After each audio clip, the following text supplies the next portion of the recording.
Come tomorrow, President Moon Jae-in will be flying over to Japan for an important visit when he sits down for talks with his counterpart in that country and Beijing's premier.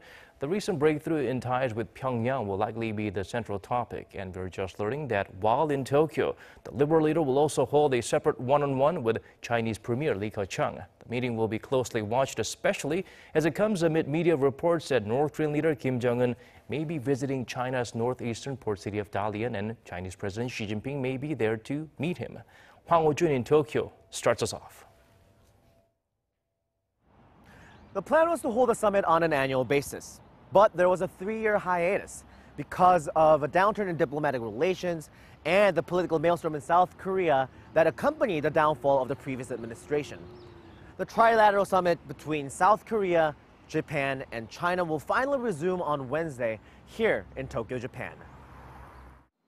The meeting will bring together South Korean President Moon Jae-in, his Japanese counterpart Prime Minister Shinzo Abe, and the Chinese Premier Li Keqiang. According to the Blue House, the summit will serve as a platform for the three leaders to exchange thoughts on the recent inter-Korean summit and potential trilateral cooperation on implementing the Panmunjom Declaration and realizing the denuclearization of the Korean peninsula.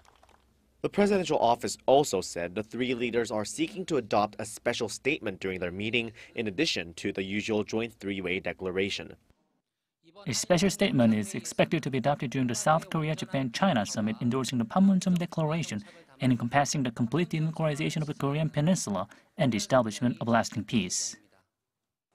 However, the Blue House confirmed on Monday that the statement would not include the phrase, quote, complete, verifiable, and irreversible denuclearization, so-called CVID.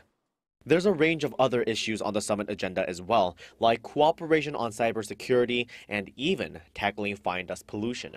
The three leaders are also set to attend a business summit where they will encourage their countries to do more business together.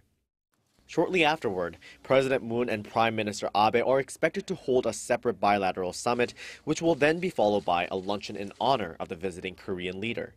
President Moon's one-on-one with Prime Minister Abe will focus more on resuming shuttle diplomacy between Seoul and Tokyo and developing a future-oriented relationship, especially amid the ever-changing regional dynamics.